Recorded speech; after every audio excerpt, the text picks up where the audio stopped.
on démarre une nouvelle génération, quand on la déploie, qu'on a le service commercial qui démarre, en fait, au niveau de la recherche, on est en train de travailler sur la génération suivante. Et en gros, on a 10 ans de recherche, pour préparer, ou 8 ans peut-être, pour préparer la génération suivante. Et donc, ça fait déjà un petit moment que il y a des travaux qui se font sur le Beyond 5G, pour ne pas dire 6G. C'est sûr que, vu le timing, disons, des travaux académiques par rapport à la prise en compte par les industriels, puis à la standardisation, il faut prendre de l'avance. Et donc on va écouter Daniel Kaufmann nous faire un exposé, donc un peu keynote sur les différentes problématiques qui se présentent. Donc Daniel Kaufmann est professeur donc, à Télécom Paris, Télécom depuis un certain nombre d'années. Il a pas mal d'expérience aussi dans le cadre de la direction scientifique de société aussi. Il est directeur du Lynx, il a des expériences diverses et variées. Je pense qu'il est bien connu dans le domaine des réseaux sans fil, aussi bien du monde académique que du monde des opérateurs industriels. Voilà, donc écoute Daniel, je te passe la parole. Donc c'est une présentation à distance, comme on en a déjà eu quelques-unes. Je le remercie aussi de la part de l'ensemble des organisateurs. Donc Daniel, tu as la parole. Merci Alain, et merci pour l'invitation. Merci Joe également. Et bonjour à tous. Effectivement, je vais parler de l'après 5G. Et je vais éviter de parler des aspects radio, dont vous avez discuté pendant 3 journées déjà, 2,5. Et je vais me concentrer donc sur ce qui serait éventuellement les cas d'usage futurs, donc ce qui sera l'architecture réseau, éventuellement, et en essayant de donner une vision prospective à la fin. Avant de commencer, je vous présente un sujet sur lequel je reviendrai un peu plus tard. Et l'objectif, c'est de dire que quand on parle de l'après 5G ou de la 6G, on est bien au-delà des communications qu'on connaît historiquement, où on va connecter un smartphone à un réseau pour avoir accès à des services qui sont dans un cloud. On parle par exemple d'interconnecter des cellules humaines à des cellules artificielles à travers qu'on appelle les memory snaps. Un memory snap, c'est une résistance qui est mémoire. En fait, c'est la mémoire de l'intensité qui l'a traversée. Elles sont utilisées aujourd'hui pour créer des synapses. Créer en particulier des synapses entre ces cellules réelles, un cerveau, et des cellules artificielles. Et ce qui est intéressant dans le dernier résultat, que vous voyez exprimer sur transparent, c'est qu'on arrive à faire ça à travers un réseau. On a récemment fait des expériences qui sont publiées dans la revue Nature, revue scientifique du meilleur niveau, où on a interconnecté un neurone artificiel avec un neurone, disons, naturel, à travers la planète. Et donc, ça, c'est une introduction pour dire qu'il faut vraiment concepter l'arbre quand on pense aux communications de l'humain. Donc, dans cette perspective-là, je vais essayer de parler de ce qui pourrait être les capitages de mouvement. Encore une fois, je n'ai pas la boule de cristal, c'est basé sur des choses qu'on voit déjà apparaître, ça va arriver peut-être avant 2030. Mais sur cette base-là, et c'est pour ça que je le fais, on va essayer de résumer quels seraient les besoins pour la 6G. Et on va voir qu'un besoin essentiel, c'est de ce qu'on appelle le Mobile Edge Computing, ou Multi-Access Edge Computing. Et c'est en fait une fusion entre la connectivité et les capacités de computing, que ce soit le stockage ou le calcul. Ce n'est plus un réseau pour accéder à des fonctionnalités de calcul, mais c'est vraiment une intégration forte entre ces deux choses-là, qui deviennent une fonctionnalité globale, transparente vis-à-vis des usagers qui ne font pas le voit. Je vais démarrer par les use cases. Comme je le disais, je n'ai pas la boule de cristal, donc ça va être basé fortement sur les tendances qu'on voit déjà. Après, je vais parler des requirements qui en découlent. On verra que parmi ces requirements, peut-être qu'on arrive à implémenter de manière efficace et efficiente le mobile edge computing qui est essentiel. Et on va passer dans ce contexte-là à une fusion entre tout ce qui est connectivité et tout ce qui est stockage et calcul. Ça va devenir vraiment des fonctionnalités unifiées. Et pour y arriver, il y a besoin la recherche et je vais mêler une douzaine de directions de recherche qui me paraissent aujourd'hui importantes avant de partir sur des perspectives un peu plus pointues. Et en ce qui concerne les use cases pour 2030, en fait, il y a des choses qui sont archi classiques. On a besoin de plus de billes, de plus de capacités, mais la question c'est pourquoi faire. On dit toujours pour plus de capacités.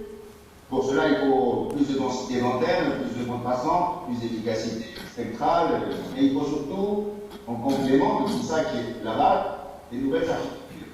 Et la question, je vous disais, c'est pourquoi faire. Et donc, on parle beaucoup de la vidéo, parce qu'aujourd'hui, la vidéo représente plus de 80% du trafic sur nos réseaux, on le sait. Et on se dit, on va passer sur la 8K. Est-ce qu'on a besoin d'avoir la 8K?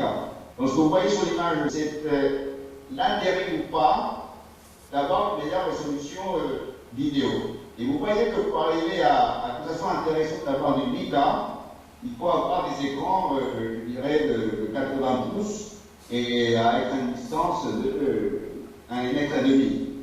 Sinon, c'est pas intéressant. Donc, on peut se dire, bah, finalement, c'est pas très utile d'avoir le 8K vis-à-vis des contraintes sur la pose. Mais en fait, ce qui va se passer, c'est que si on va passer dans une nouvelle manière de consommer du contenu, et que donc, quand on va être en train de regarder une vidéo streamée, on va pouvoir souffler en temps réel, et donc ces besoins d'intérêt des films sont nécessaires pour ces nouvelles besoins, ces nouveaux moyens de consommer du contenu, on y reviendra plus tard. Et donc là, c'est 4 fois plus de pixels, 2 fois plus d'images par seconde, donc ça fait 200 mégabits par seconde. Donc il va falloir des flux individuels à 100 mégabits par seconde. Et donc ça c'est un premier point. Et après, tout ce qui concerne la réalité virtuelle augmentée et la réalité mixte, ce qu'on appelle la réalité mixte, certains appellent ça la réalité étendue par rapport à augmentée, c'est soit vous prenez une réalité virtuelle et vous dites que c'est la réalité virtuelle, mais je l'ai marquée sur une réalité physique, soit vous dites que c'est la réalité augmentée, mais l'augmentation interagit avec le monde réel. Donc, à plein d'intérêts, on y reviendra.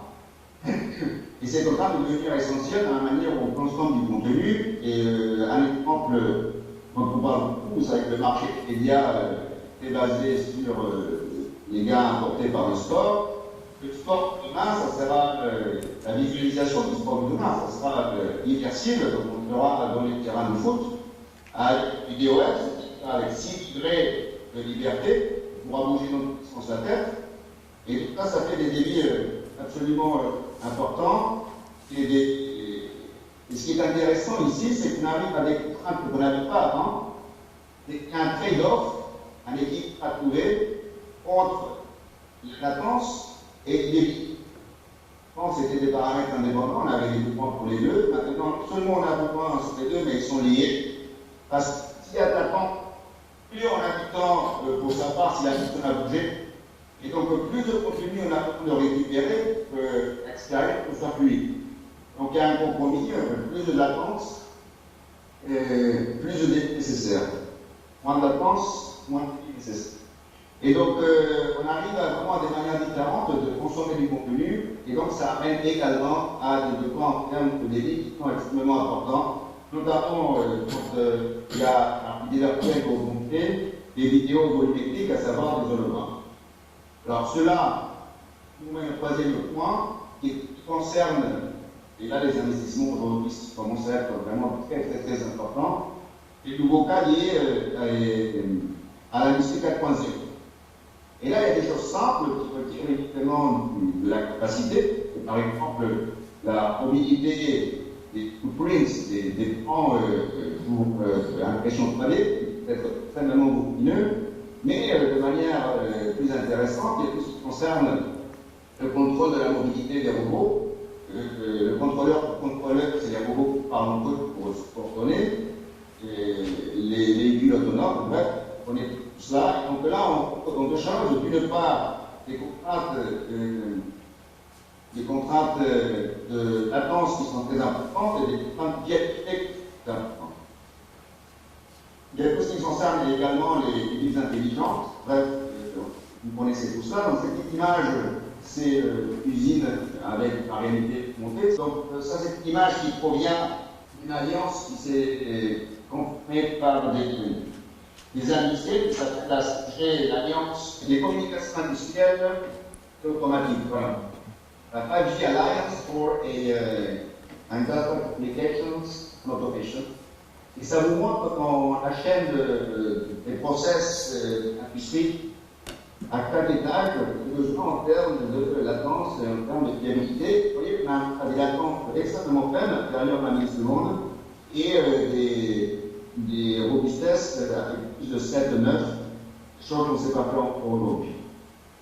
Donc là, on passe au transparent suivant. Pour vous parler de capacité, j'ai introduit brièvement les histoires de latence. Mais quand on parle de latence, il y a d'autres use cases qui ont des contraintes très fortes, et qui concernent les neutral air mobility, vous guillemets les avions qui volent, et si vous voyez dans les images, on fait un clic, ces images-là, c'est des prototypes qui volent aujourd'hui, et ils sont autonomes, c'est-à-dire que cette intelligence artificielle et contrôle, et vertical takeoff landing, tout cela a besoin de contraintes en termes de latence très strictes. Un deuxième sujet qui me paraît important, c'est ce qu'on appelle le sensitive Internet ou tactile Internet. C'est le fait qu'aujourd'hui, de manière très simple, on peut transmettre les sensations, notamment de toucher. Alors, ce n'est pas un gadget, même si là je vais vous montrer un gadget. Là, c'est le fameux bras de fer, on voit ce que c'est. Imaginez un bras de fer à distance.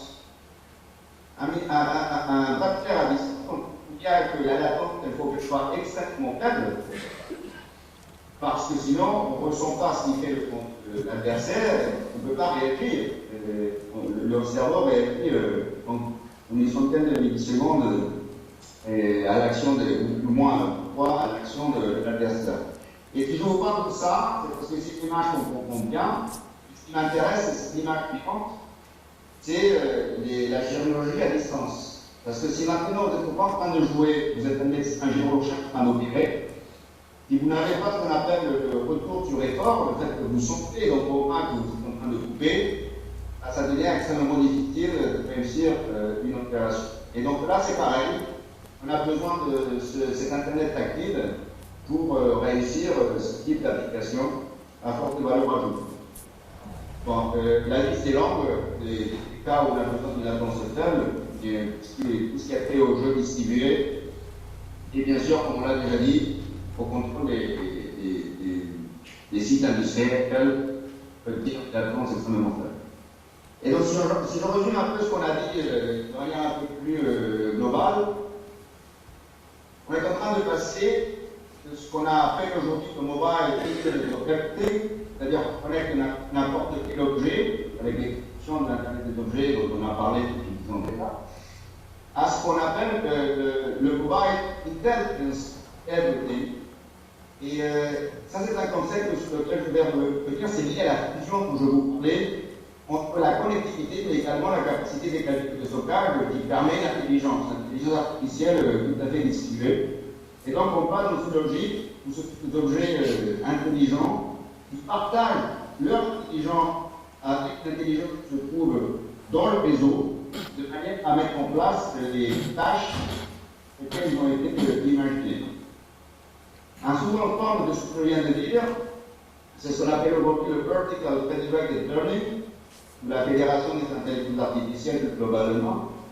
Et là, l'idée, c'est que les intelligences artificielles, on en a de très nombreuses, elles sont basées, on le sait, sur des données passives, mais ces données, elles sont souvent des bases de données indépendantes, et on le veut au moins protéger. Et donc, souvent ce qu'on fait quand on peut fédérer des intelligences, c'est que on fait tourner des algorithmes d'intelligence artificielle pour les donner des autres, pour que les données ne circulent pas. Et ça impose sur les réseaux des contraintes très fortes de débit et d'autres contraintes liées à la sécurité dont on parlera plus tard. Donc là, c'est pareil, et c'est un changement de paradigme. On bouge dans le sens où non seulement on connaît, mais on place tout ce qu'il faut en termes d'infrastructure intégrée pour pouvoir fédérer les intelligences artificielles pour pouvoir atteindre ce que je vous ai dit. La deuxième grande tendance, c'est qu'on n'a plus un réseau unique, on a des réseaux, vous avez tous entendu parler de slicing, on a des réseaux qui vont s'adapter chacun à des besoins spécifiques, notamment à des besoins spécifiques des verticaux, divers secteurs d'activité. On a parlé d'industrie 4.0, on parlera plus tard des transports intelligents. Et donc, ce qui est important ici, c'est que le futur de la médecine, on l'a vu, le futur du transport, on en a parlé un peu, va être très fortement basé sur cette infrastructure-là. Je vous ai parlé du 5G ACIA, l'Alliance pour l'application industrielle et automatique. Il y a la 5G Automotive Alliance, associée, je crois, pardon. Bref, ils sont en train de définir justement quels sont les requirements vis-à-vis de ces usages futurs. Et donc, c'est la 5G pour tout, avec les contraintes issues de chacun de ces contextes-là. Et donc, ce qui est important ici, c'est que le Mobile Edge Computing, qui a le edge computing est essentiel pour mettre ça en place, on va le voir, mais de manière très intégrée avec l'infrastructure radio, en particulier, on en reparlera. Et puis, il y a une convergence globale qui est en train de se mettre en place aussi entre la partie communication, la partie sensing, les radars, etc. En intégrant différentes technologies radio, mais de manière unifiée. Je reviendrai sur ça plus tard. On va voir que des convergences sont multiples et que notamment des choses qu'on fait aujourd'hui, c'est qu'on utilise les mêmes infrastructures, non seulement pour utiliser la radio pour transmettre des données, mais également pour transmettre de l'énergie en mode wireless. Et on verra des résultats récents dans lesquels, à niveau du vide, on arrive à couvrir la ville, on a eu la possibilité de transmettre les données au débit et sur la même infrastructure de transmettre de l'énergie pour charger tous les objets connectés, mais également pour smartphones. Je reviendrai sur ces divers types de convergence par la suite. Je passe pour l'instant au sport suivant, qui nous dit que sur la base de ces idées générales, très générales que je vous ai présentées, on peut en tirer des besoins pour les générations futures de nos réseaux. Et là, je passe au transparent suivant. Il y a des choses qui sont évidentes qu'on connaît par cœur, l'explosion du nombre d'objets connectés. D'autres choses qu'on a bien compris, c'est qu'on a besoin d'une robustesse beaucoup plus importante. On parle de 9,99999% de robustesse, et au-delà. Là, c'est hyper classique également, même si c'est très loin d'arriver à 7,9. Les choses plus significatives qu'on commence à avoir, c'est ce qu'on appelle le réseau à la demande. On a déjà dit que le réseau SAIC est découpé des tranches a priori indépendantes. On peut créer dynamiquement pour répondre à des besoins spécifiques. Mais ce qui est important, c'est que non seulement on slice, on coupe, on virtualise, on orchestre toutes ces choses-là, mais on arrive au point aujourd'hui où on a des small cells, des stations de base à la demande. C'est-à-dire que quand on va créer un réseau pour un besoin particulier, on pourra décider d'ajouter à un opérateur une station de base. Les stations de base deviennent partagées et partagées avec cette dynamique dont on parle maintenant. Bien sûr, les ressources derrière sont partagées dynamiquement et quand un client le site à utilisant une station de base en a besoin, la station de base va sortir de ce slice dont on parlait tout à l'heure. Et donc la création de ces réseaux virtuels, ce n'est pas uniquement une création dynamique, mais c'est une vie dynamique avec l'arrivée et la sortie des cellules, avec l'arrivée et la sortie des ressources. Le complément à ce que je viens de dire, c'est qu'il y aura des capacités de calcul et de stockage très près du client final, même chez le client final qui ne viendra, et que cela intégré justement avec l'aspect radio, avec le RAN, qui ne viendra.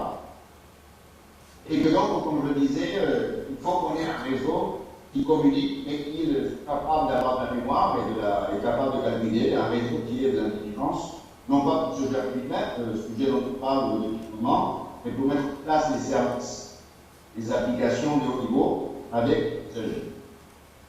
Tout cela ne peut fonctionner qui changeront radicalement l'architecture avec ce qu'on appelle du local breakout.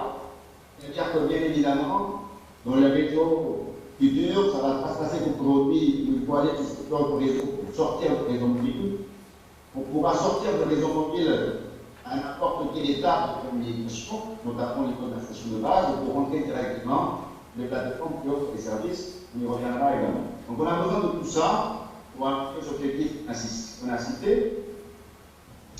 On a besoin d'une géolocalisation qui soit meilleure de ce qu'on peut faire aujourd'hui en indoor, qu'elle consomme moins d'énergie, en particulier que ce qu'on fait en outdoor, etc., avec le GPS, et qu'on a besoin de nouveaux modèles d'affaires, et qu'on s'orientera, je pense, vers des modèles d'affaires où la connectivité est transparente vis-à-vis de l'usager, elle est intégrée dans les services. On en parle depuis longtemps, mais je pense que là, on arrive.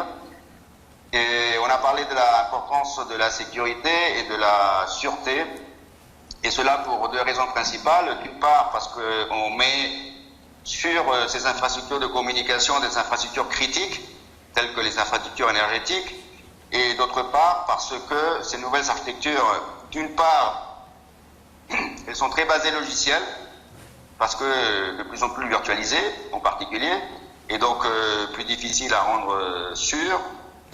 Et d'autre part, parce que quand on fait de l'Internet des objets, à chaque fois qu'on connecte un objet, on crée un trou de sécurité, comme on le sait, et donc il y a des problèmes importants également de ce côté-là. Et donc finalement, si on résout tout ça, ce à quoi on voudrait arriver, c'est un réseau qui soit totalement transparent, on y reviendra plus tard, transparent dans le sens où l'usager ne le voit pas. Et je vous disais, je reviendrai sur ça à la conclusion avec des points plus précis. Du point de vue technologique, vous savez ça depuis bien mieux que moi, c'est qu'on tend à l'utilisation totale de les spectres radiofréquences jusqu'au THz. Il y a en labo, on fait des choses déjà très sympathiques sur ces fréquences-là, d'ailleurs au plus loin qu'on peut aller sur la radio. Et ce qui est important, c'est que cette radio, elle est de plus en plus autonome dans son optimisation, intelligence et collaborative. De ça, vous avez parlé longuement pendant ces jours-ci. Le réseau, il est totalement modulaire parce que virtualisé, dynamiquement reconfigurable, je vous ai déjà donné quelques exemples. Et là où ça m'apparaît important d'insister, c'est qu'aujourd'hui, même si les réseaux mobiles sont virtualisés, un peu en 4G, beaucoup plus en 5G, ils restent souvent dans des contraintes monoconstructeurs parce que les composants ne sont pas bien normalisés pour permettre une interopérabilité réelle.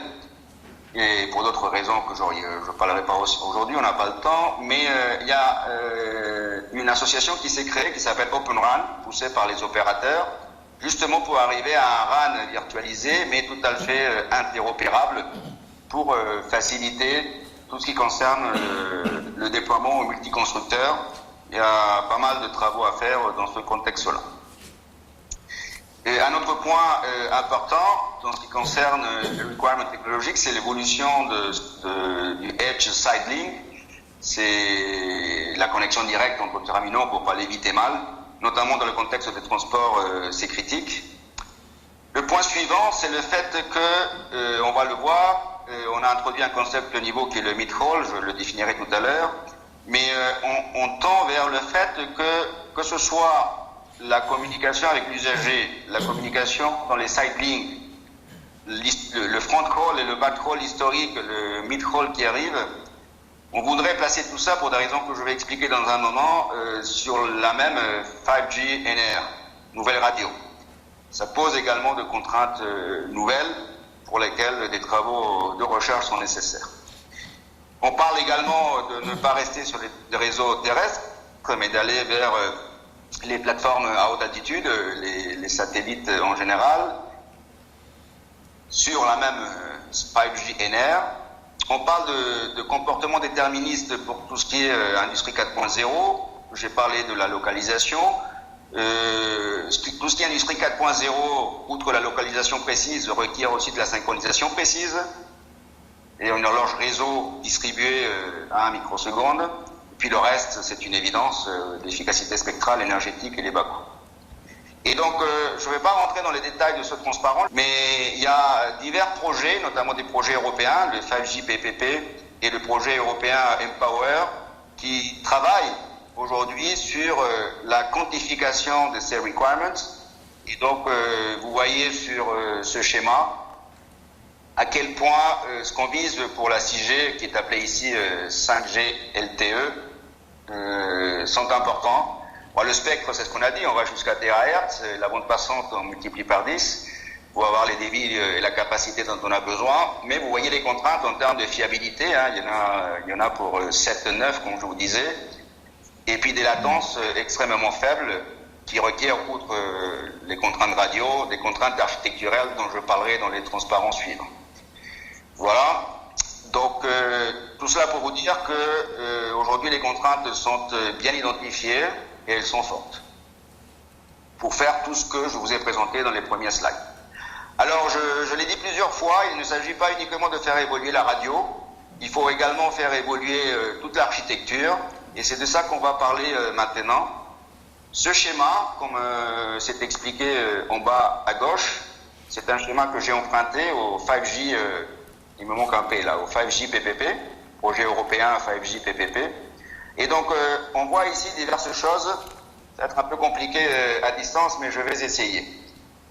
La première des choses qu'on voit, qui est absolument nécessaire pour réduire la latence, c'est que on va sortir du réseau radio, et ça s'appelle Overall Run Architecture. Overall Run Architecture. Donc je disais, ce schéma, je l'ai emprunté au 5G PPP, et il y a beaucoup d'informations dedans, donc à distance ça va pas être simple, mais je vais essayer quand même. Je vous disais, les latences courtes, ça impose des contraintes architecturales, et ça consiste surtout à rapprocher les infrastructures qui offrent les services et les applications des clients finaux. Et donc si vous regardez à gauche, vous avez un nuage qui s'appelle MEC, Mobile Edge Computing, et vous avez une unité qui s'appelle CU. Alors vous voyez CU est plus bas DU. Ça c'est la station de base qui, dans la nouvelle architecture, est découpée en deux parties. Une partie qui est centralisée et une partie qui est distribuée, C et D. Mais cette partie qui est centralisée, elle peut être relativement proche du client final dans un mini cloud, donc le Mobile Edge Cloud, avec un tas de fonctionnalités. Et surtout, on permet au plan usager, c'est-à-dire aux données d'usager, de sortir là, dans le voisinage du client, du réseau, pour aller attaquer des services qui se trouvent dans ce mini cloud, dans ce cloud de proximité. Ce qui permet donc une réduction très significative de la latence. Après, vous voyez un bloc qui s'appelle VNF, pour Virtual Network Functionalities. Parmi les fonctions que vous trouvez là, il y a des fonctions qui permettent de cacher au cœur du réseau que vous avez par exemple une multitude de stations de base indoor, c'est le bloc vert en bas à gauche dans la maison, Indoor Small Cell, qui seront vues grâce à cette architecture comme une unique cellule vis-à-vis du cœur du réseau. Et donc ça permet de déployer massivement de cellules à proximité des clients finaux. Ça permet de réduire les coûts en mettant la partie intelligente de la station de base un peu plus centralisée que d'en avoir une à chaque maison. Et ça permet de cacher cette diversité de stations de base au cœur du réseau, ce qui réduit énormément, notamment le poids sur le plan de contrôle, sur la signalisation. Donc ça, c'est un point important. Une autre chose que vous voyez ici en bas, c'est le NRSL, le side link, la communication directe entre véhicules, ou entre véhicules et piétons, ou entre véhicules et les routes, qui évolue également. Et vous voyez au centre tout ce qui permet de manière efficace d'optimiser le multi-slicing, le fait que le réseau est découpé en slices, mais que les ressources physiques, elles sont ce qu'elles sont, et qu'il faut partager intelligemment les ressources physiques entre les différents réseaux virtuels. Le XSS, ça veut dire Cross Slice Control. Le ISS, c'est le Intra-Slice Control. Et donc, bon, sur ces principes très généraux, encore une fois à distance, c'est difficile de présenter tout ce schéma. Ce que je voulais dire, c'est que si je pars du cœur du réseau et que je vais vers le RAN, on a un réseau qui s'appelle le backhaul, qu'on connaît tous comment il a évolué. Mais du fait qu'on a coupé la station de base en trois, la partie contrôle centrale, la partie centrale, la partie distribuée, mais également la partie radio, on trouve le backhaul, le mid-haul et le front-haul. Alors le front-haul, c'est typiquement ce qu'avant on a implémenté à travers le CPRI, qui est devenu le standard CPRI. Ça permet donc de transmettre le signal radio entre le DU et l'antenne qui va effectivement faire que ce signal se propage. Donc là, on essaie d'avoir de très courtes distances aujourd'hui. Je ne peux pas vous faire toute l'histoire, mais ce front call est né avec des courtes distances. Comme on a essayé de centraliser les stations de base, les baseband units, on a fait de longues distances, mais avec des contraintes très fortes. Il y a besoin de champs de débit extrêmement importants qu'on ne peut faire que si on avait de la fibre, donc c'était extrêmement compliqué.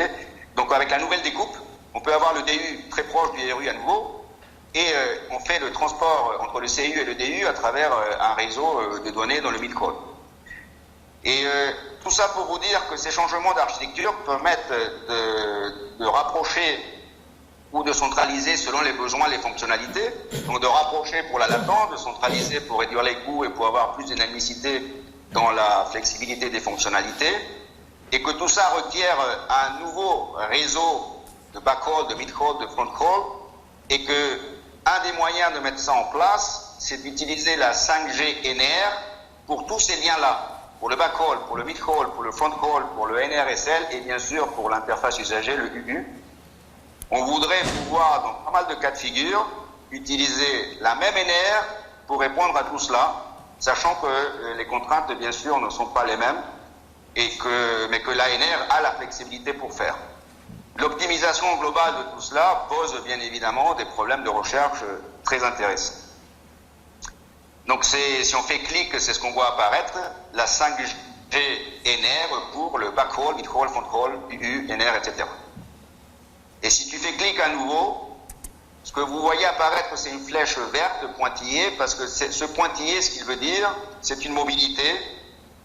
C'est que le Mobile Edge Cloud, rentre dans la maison et rentre même dans les véhicules. C'est-à-dire qu'on aura de plus en plus, dans certains cas de figure, encore une fois, des stations de base intelligentes dans le sens où elles auront de la capacité de stockage et de calcul pour certains types d'applications que l'on a besoin dans la proximité qui a une smart cell qui est dans la maison ou dans le véhicule.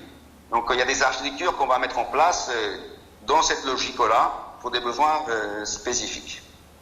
Et si on fait clic à nouveau, ce qu'on voit apparaître, c'est un schéma dont je ne parlerai pas beaucoup parce qu'il me reste peu de temps, c'est que le CU, la partie centralisée, peut être donc découpée également sur une partie contrôle et une partie user plane, ce qui donne encore plus de flexibilité au placement intelligent des fonctionnalités pour à la fois avoir, encore une fois, les bandes de latence, les bandes de capacité et la réduction des coûts, la flexibilité de gestion et de management, etc. Donc ça, c'est les architectures de manière très macroscopique qu'on met en place avec la 5G. Là, c'est pas la 6G, hein, ça c'est vraiment la 5G. C'est ce qu'on sait faire déjà avec la 5G. Et maintenant, tout ça, tout cela, c'était en fait une introduction générale pour arriver au domaine de recherche, aux directions de recherche. Il y en a énormément, je vais faire un focus sur certains, sur lesquels nous travaillons à Télécom Paris en particulier. Le premier, c'est tout ce qui concerne les ressources radio sensibles aux applications. Donc vous, les experts radio, vous savez faire depuis très longtemps déjà une optimisation des ressources radio en temps réel, sauf que là, on passe un cap dans lequel on a une architecture jointe, radio, mobile edge computing, dans le sens où on va avoir conscience quand on est réseau du type d'application, et c'est en fonction du type d'application qu'on va prendre des décisions en temps réel d'allocation de ressources radio, mais également de toutes les autres ressources dans la chaîne de production des services. Donc je vous donne un exemple qui est tout à fait banal, mais parce qu'il faut quelque chose de simple quand on a peu de temps. Imaginons que vous utilisez votre lien radio pour faire du streaming vidéo, mais également pour transmettre des commandes temps réel pour des contrôles à la maison, j'en sais rien. Ce que le système va faire au niveau de ces stations de base intelligentes, c'est que quand il y a du trafic temps réel déterministe qui doit passer, éventuellement on va bufferiser localement la vidéo et on va la restreamer au moment où il y aura de la capacité pour cela, sachant qu'il y a un buffer côté récepteur. Si on fait ça intelligemment, on ne dégrade pas la qualité de service de la vidéo et on arrive à répondre aux contraintes strictes de latence des services dont on a parlé. Et donc, c'est appliqué, c'est le changement d'architecture. Bon, si je reprends à zéro, c'est bien sûr la couche radio, mais ça, vous le connaissez par cœur.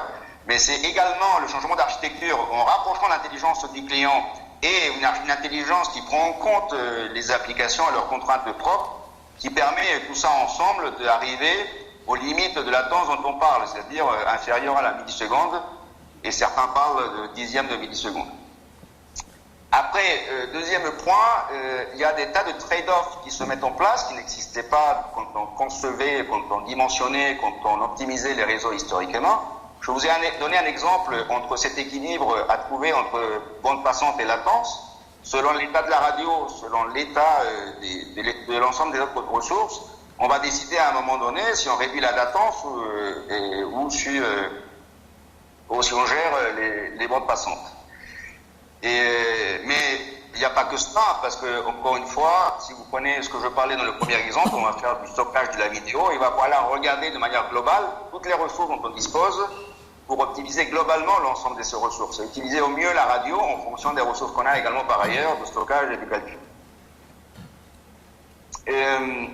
Pour cela, il faut en particulier que les applications qui tournent sur nos smartphones, sur nos tablettes, etc., sachent quand est-ce qu'elles vont calculer en local et quand est-ce qu'elles vont faire un offloading vers le MEC qui se trouve dans la station de base quelque part ou encore plus loin comme on l'a déjà dit. Et ça c'est important parce que ça dépend non pas uniquement du réseau mais également du terminal. Il faut que le terminal ait une visibilité de ce qui se passe dans le réseau pour savoir si c'est faisable ce qu'il aimerait faire et réciproquement. Et là, donc, typiquement, un terminal va vouloir faire un offloading d'applications qui consomment beaucoup de calculs, mais qui ont besoin de peu de stockage pour les raisons qu'on peut imaginer. C'est-à-dire qu'avec peu de communication, on arrive à offloader et donc à, par exemple, épargner sa batterie parce que le calcul sera fait sur le MEC à proximité. Donc, encore une fois, le placement des fonctions de manière dynamique est une question ici centrale. Donc ça nous ramène à ce dont je parlais tout à l'heure, à l'allocation conjointe de ressources, que ce soit radio ou autre. On met en place de plus en plus d'intelligence artificielle pour réussir cela. Et donc l'intelligence artificielle pour le réseau, pareil, on parle depuis longtemps, mais dans ces contextes-là, ça devient critique, parce que faire des modèles dynamiques et stochastiques de ces systèmes devient de plus en plus compliqué, même si on arrive à faire des choses, qu'il y a beaucoup de recherches sur ces domaines-là. On a beaucoup parlé de slicing, et donc là, les problèmes sont des problèmes qu'on connaît depuis longtemps, qui est que quand on est dans une logique de virtualisation de réseau, de VNF, Virtual Network Functionalities, ou de VF, de Virtual Functionalities, parce que c'est pas que le réseau, on l'a dit, le fait de décider où est-ce qu'on place une fonction est critique, et aujourd'hui, on a très peu d'outils pour faire ça correctement. Je vous parlais, y compris, de créer des stations de base à la demande pour certains slides. Je vais vous parler de mettre en place des fonctions qui vont émuler le fait d'avoir une seule station de base quand en fait il y en a plein d'autres. Mais des fonctions, il y en a des tonnes. Il y a tout ce qui concerne le Deep Packet Inspection pour bien savoir les besoins des flux, tout ce qui concerne la sécurité, tout ce qui concerne plein de fonctionnalités qu'il faudra placer de manière optimale. Sans parler de toutes les fonctions liées au contrôle de la ressource radio, comme des schedulers et autres. Et j'en passe. Et donc, on sait aujourd'hui que pour faire ça bien, on ne fera pas ça sur des serveurs sur étagère. On fait, par exemple, pour faire un bon scheduler, il faut de l'accélération hardware. Mais voilà, toutes ces architectures-là, même si on travaille dessus depuis un moment, restent à concevoir. Et puis après, c'est bien de slicer, mais on ne veut pas donner des ressources en dur à chaque slice, parce que chaque slice ne va pas consommer son pic de ressources en même temps. Et donc optimiser les infrastructures dont on parle, ça passe par une optimisation transversale à plusieurs slices, ce qui pose également des problèmes intéressants. Après, si on fait ce qu'on a dit, c'est-à-dire que votre smartphone a décidé d'offloader une partie d'un applicatif ou tout un applicatif sur le Mobile Edge Cloud, c'est-à-dire sur, par exemple, la localisation d'une station de base, et qu'il bouge, c'est pas que le terminal qui bouge. Il faut qu'il ramène avec lui toutes ces machines virtuelles qui tournent sur ce mini-cloud. Et donc on comprend bien que les protocoles de mobilité ne vont pas fonctionner de la même manière et qu'on peut induire des latences extrêmement importantes si on ne gère pas bien cette mobilité des machines virtuelles. Donc on a besoin de nouveaux besoins protocolaires également pour gérer correctement l'utilisation de ce MEC, de ce Mobile Edge Cloud. Et on a besoin pour ce faire d'une collaboration évoluée, avancée entre les stations de base. On parle en radio depuis longtemps des collaborations entre stations de base, notamment dans le cas des réseaux véhiculaires. Là, je me répète, mais c'est une collaboration entre stations de base, des stations de base qui apparaissent éventuellement dynamiquement et qui doivent prendre en compte dans cette collaboration d'autres données que l'état du lien radio, comme on l'a déjà mentionné. Et puis, bon, le fait d'aller à 7, 9, 8, 9, bref, ça pose des problèmes qu'on peut tous imaginer en ce qui concerne la modélisation des logiciels et la vérification des logiciels qui dépassent en termes de contraintes ce qu'on fait historiquement dans les réseaux. Après, toujours dans les domaines de recherche, tout ce qui concerne l'automatisation de l'opération et de la maintenance des réseaux est essentiel. Parce que on a tous compris par rapport à la complexité que je viens de décrire, ces outils basés sur l'intelligence artificielle deviennent critiques, notamment quand on a des topologies dynamiques, comme on l'a déjà mentionné. J'ai déjà parlé de ce mesh RAN. Rappelez-nous de l'époque où le réseau RAN était un lien physique en point à point, donc le backhaul était un lien à 2 mégabits par seconde, il n'y a pas si longtemps. Bon, ça c'est l'histoire ancienne, mais pas en année, je dirais, par rapport à ce qu'on fait aujourd'hui. Mais on passe à un nouveau paradigme de réseau RAN, de réseau de communication pour supporter le RAN, maillé, et qui va rendre donc les communications faisables entre tout ce qu'on a mentionné, et si possible sur l'ANR, sur la 5G nouvelle radio. Et puis, un autre domaine de recherche qui est, de mon point de vue, extrêmement intéressant, c'est tout ce qui concerne les réseaux véhiculaires, le platooning, le fait que les voitures puissent se suivre correctement les unes aux autres, la coopération pour éviter des accidents, la conduite à distance, la navigation autonome, bref, vous connaissez tout ça. Le cooperative sense, c'est un sujet qui dépasse largement les transports d'ailleurs. Pour tout cela, le MEC est essentiel par rapport aux contraintes de latence qui vont de la main avec des contraintes de calcul, besoins de calcul extrêmement élevés. Donc les sujets de recherche ici sont vraiment très intéressants. Encore une fois, je suis loin d'être exhaustif quand je souligne ces sujets de recherche. J'ai fait ce choix parce qu'on a des compétences importantes à Télécom Paris sur ces sujets-là. On a également des compétences sur d'autres. On ne peut pas tout présenter dans un speech court. Donc, qu'est-ce qui viendra après? Alors ça, c'est une phrase de Mark Weiser que peut-être vous connaissez parce qu'elle est vieille de 25 ans maintenant, si je ne me trompe pas. The most profound technologies are those that disappear. They equip themselves into the fabric of everyday life until they are indistinguishable from it. Elles disparaissent. Mais elles disparaissent pas parce qu'elles sont pas là, ces technologies qui sont critiques. Elles disparaissent parce qu'on les voit pas. Un exemple qu'on donne souvent quand on présente cette phrase, c'est l'écriture. À une époque, l'écriture était une technologie avancée. Il y a peu de gens qui savaient écrire. Et je parle de l'Égypte ancienne, bien sûr, des choses comme ça. Aujourd'hui, l'écriture, elle est partout. On ne croit même pas qu'elle est là. Bon, bref, l'idée, c'est que tout ce qui est computing fasse pareil. Mark Weiser avait vu ça il y a 25 ans. C'est assez remarquable. C'est aujourd'hui qu'on arrive, mais c'est pour ça que je parle de ça, parce qu'aujourd'hui, on arrive. On arrive vraiment. Et donc ça passe d'abord pour rendre transparents les réseaux. Si on a les temps de latence, les débits, tout ce dont on a parlé, des niveaux dont on a parlé, ben finalement les applicatifs des usagers qui ont leur dispositif, c'est-à-dire les dispositifs de santé qui permettent de mesurer l'état de santé. C'est ce que vous voyez dans le transparent suivant. Il y a Towards Totally Transparent Network and Systems. Là, si tu cliques, tu vas voir apparaître un petit bonhomme, c'est-à-dire toi ou moi, vous ou moi, nous allons porter peut-être un jour des dispositifs qui vont mesurer en temps réel des tas de paramètres de santé, qui aujourd'hui sont connectés à une infrastructure Internet des objets, qui est connectée à un réseau 4G ou 5G, qui est connecté à un cœur de réseau, à une plateforme de service, pour arriver à ce que le médecin et le centre médical puissent interagir avec nous. L'idée, c'est que si tu cliques à nouveau, 2 fois, d'abord le centre médical, et après le fait que tout ce qu'il y a au milieu disparaît du point de vue de l'usager. Tout cela, on a l'impression qu'on est face à face, sans réseau, connecté par un fil court à tous ces services-là. Donc là, on arrive au stade, si on arrive au débit dont on parle, à la latence dont on parle, où les réseaux deviennent vraiment transparents vis-à-vis des usagers. Et donc, si tu cliques à nouveau sur ce qui pourrait être et après, c'était la question à laquelle on essaie de répondre, bien sûr très difficilement. Donc le après, c'est le jour où les réseaux seront tout à fait transparents et que le monde aura changé parce que on aura vraisemblablement, et je dis pas que c'est bien, je réponds pas à la question philosophique, ni éthique d'ailleurs, mais uniquement technologique.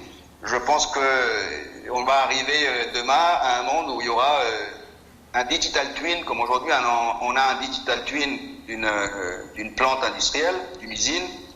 Il y aura un digital twin de pratiquement tout ce qui existe sur la planète, avec toutes les contraintes que cela entraîne, avec une intelligence artificielle fédérée, c'est-à-dire que les diverses intelligences artificielles vont interagir entre elles. On verra non pas uniquement le réseau du fait qu'il a qu'il a une capacité et une latence, mais on ne le verra pas non plus du fait qu'il a besoin d'énergie, parce qu'il va trouver l'énergie tout seul, avec des mécanismes dont on a déjà parlé. Et c'est pas de la science-fiction. Là, vous trouvez une phrase sur une expérimentation récente qui date de cette année, où dans une ville, on a déployé des dispositifs qui sont des points d'accès radio, mais également des points de transfert sans fil d'électricité. Et ça couvre, l'idée c'est de couvrir toute une ville. Le reste, j'ai déjà parlé, c'est un monde dans lequel non seulement on est connecté sur Terre, mais on est connecté également sur le cosmos, et un monde où tout est interopérable, avec une grande fluidité entre le type de fonctionnalité qu'on invente à tout moment, de fonctionnalités virtualisées, logicielles, qu'on invente, qu'on développe éventuellement en temps réel et qu'on va placer là où il faut pour créer la chaîne des services qu'il faut, pour répondre aux besoins qu'il faut. Les technologies qui demain vont nous permettre d'aller vers ces choses-là sont d'une part, je ferme la boucle, je reviens à ce que je disais en introduction, c'est que demain on va interconnecter des choses qu'on n'a jamais interconnectées, comme des neurones physiques et des neurones artificiels et des neurones réels, naturels, je ne sais plus comment dire ça, biologiques, voilà. Mais c'est également d'autres évolutions. On parle du quantum computing depuis 20 ans, peut-être plus, je ne sais pas. 20 ans, j'en suis sûr. Mais on arrive aujourd'hui à faire des choses assez invraisemblables. Quand je dis aujourd'hui, c'est depuis 2 mois. Par exemple, à contrôler des photons comme si c'était des électrons. Donc avec des champs électriques et non pas des champs magnétiques, ce que apporte des tas de facilités. Et donc on croit savoir aujourd'hui, relativement peu de temps, on pourra construire des machines quantiques sans avoir à construire des engins qui soient à une température proche du zéro Kelvin, ce qui est aujourd'hui nécessaire pour la stabilité des qubits. Bon, ces choses-là, il semblerait qu'on va pouvoir s'en passer dans le futur relativement prochain par rapport à ces nouvelles découvertes. Et une fois qu'on aura fait cela, on pourra imaginer des machines quantiques personnelles. Comme on a passé des mainframes au PC il y a 30 ans, on va passer des machines quantiques qui se trouvent dans les salles de Google ou IBM à des machines quantiques chez soi. Bref, et tout ça protégé par de la cryptographie quantique, donc ça c'est un sujet connu. Et donc ça, encore une fois, je ne fais pas de la science-fiction parce qu'on est en train de parler du futur. C'est des documents que j'ai lus récemment, des travaux qui ont été menés à bien à Stanford, je crois que c'est en janvier dernier. Voilà, donc c'est ça ce dont je voulais vous parler.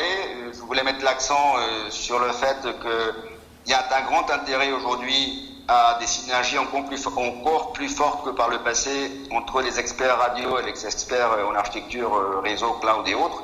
Les architectures deviennent de plus en plus intégrées sur tous ces aspects-là. Sur le fait que, malgré ce qu'on peut entendre, la recherche dans les réseaux au sens large, de la couche physique jusque tout ce qu'il y a au-dessus, en arrivant au cloud, reste absolument centrale pour pouvoir arriver à la mise en œuvre de ces services de demain dont je vous ai parlé brièvement. Et la dernière chose, c'est que je vous ai donné une petite vision avec quelques touches un peu personnelles de ma vision. J'imagine que chacun a la sienne et vous la vôtre. Donc ça serait bien si quelques-uns d'entre vous vouliez intervenir pour compléter, pour étendre, voire pour contredire ce que je viens de vous présenter. Merci beaucoup.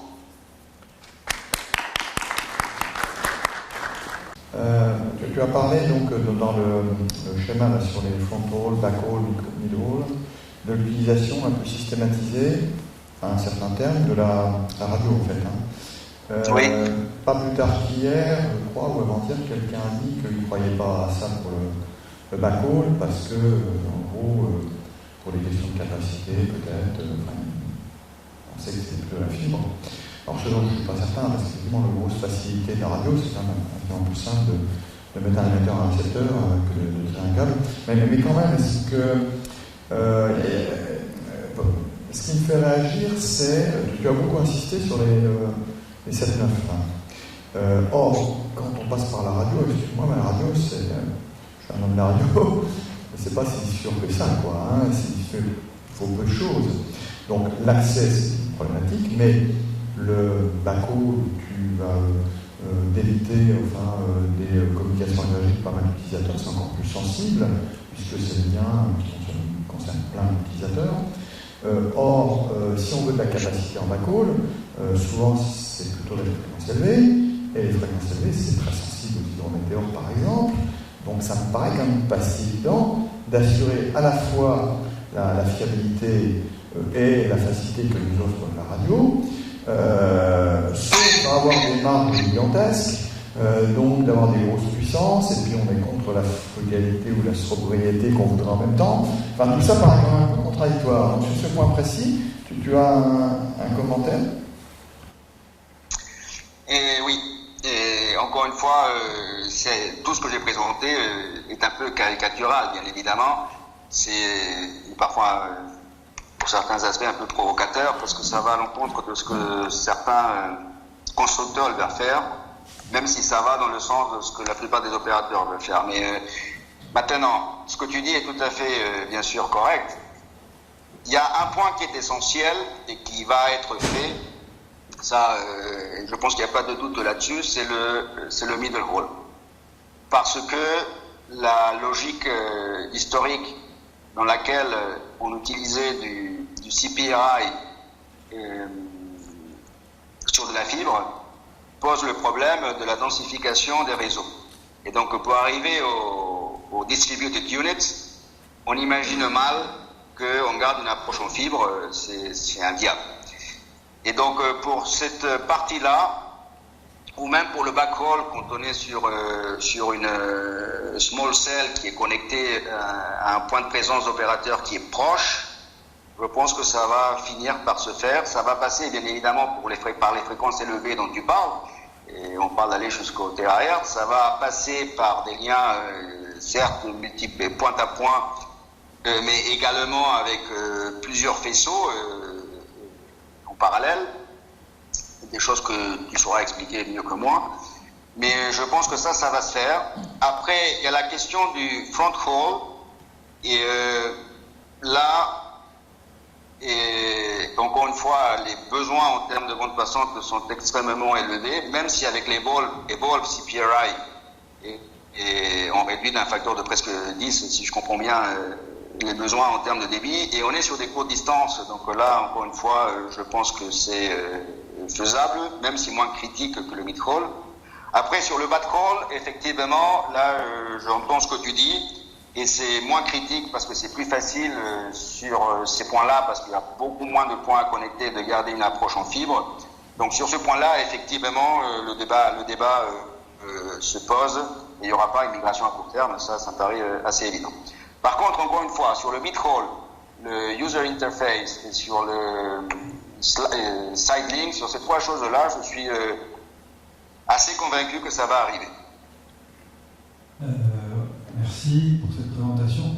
Alors moi j'ai une question qui trotte dans ma tête depuis pas mal de temps sur en fait les perspectives de la 5G et c'est quelque chose qui me surprend souvent en fait parce que c'est quelque chose que je comprends pas. Donc quand on parle de platooning, donc le principe que la communication intervéhiculaire va pouvoir faire en sorte de réduire les accidents, de sécuriser la trajectoire des voitures et petit à petit aller vers l'autonomie des véhicules, de la même manière l'autonomie de la circulation des semi-remorques, des plus gros transporteurs, etc. C'est que, en fait, la question, et c'est un peu une question éthique, c'est qu'en fait, l'horizon qu'on est en train de dessiner, les potentiels, finalement, ça va être un train. Finalement, le train, il fait ça. On transporte à grande échelle. Voilà. Le fret, c'est ce que c'était le rôle du fret. Et en fait, la question, c'est à quel point on essaie de prendre du recul sur ce qu'on est en train de faire, l'énergie qu'on est en train de dépenser pour faire quelque chose qui existe déjà, il me semble. Parce que réduire les accidents, augmenter la sécurité, très bien. Par contre, concevoir un train plus cher, qui pollue plus, ça n'a pas beaucoup d'intérêt. Je pense qu'il y a un rôle de la communauté à se dire, en fait, peut-être que cet aspect de la recherche n'est pas super utile pour l'ensemble de la société. Voilà. Tu as compris la question ? C'est une question vraiment très intéressante. Alors, il y a plusieurs éléments qu'on pourrait partager. La réponse la plus directe, c'est que quand on parle de ces transports intelligents, c'est pas uniquement le platooning qui est ce que vous dites, c'est que les voitures ou les camions se suivent à la queue leu, ce qui ressemble effectivement beaucoup à un train. On parle également de ce genre de transport intelligent dans les villes. On parle notamment des taxis autonomes de demain, que ce soit en 2D ou en 3D, comme vous le disiez au départ. Et je ne dis pas que c'est vers ça qu'il faut aller, mais ce que je dis, c'est qu'il n'y a pas que le platooning dans les transports intelligents. Après, même quand on est dans le platooning, c'est-à-dire ces espèces de trains que j'ai montrées tout à l'heure, c'est plus flexible qu'un train parce c'est difficile d'accrocher et décrocher des wagons dans un train. Là, donc, il y a une flexibilité que vous n'avez pas sur les trains. Par contre, est-ce que la voiture, du point de vue de l'impact environnemental, reste la bonne solution?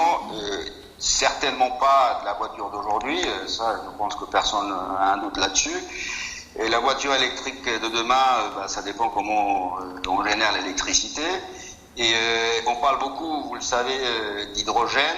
Et là également, il y a des avancées très significatives côté recherche qui font qu'on peut imaginer demain des voitures vraiment clean.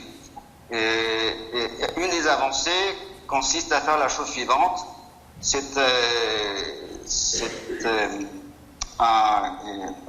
j'arrive pas à trouver le nom. L'essence, c'est un cas particulier. Combustible, voilà. C'est un combustible qui est à la base d'eau. C'est de l'eau avec de l'hydrogène. J'exagère à peine, mais c'est de l'eau hydrogénée.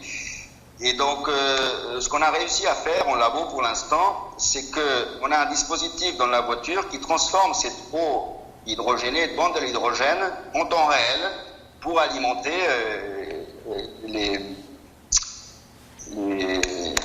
la transformation après de l'hydrogène en électricité pour alimenter le moteur. Et l'intérêt de cette chose-là, c'est que le sous-produit, c'est tout à fait neutre pour l'environnement, pollution zéro. Vous allez à la station de service, vous cherchez ce combustible et au même temps, vous déchargez un liquide qui est pratiquement que de l'eau et qui est réutilisé derrière pour refaire du combustible.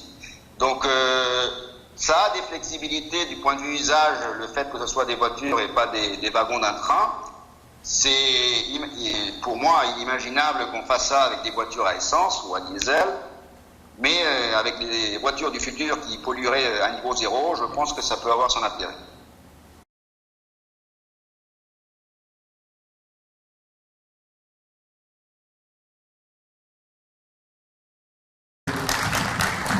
Merci à vous et désolé encore de ne pas avoir pu être là.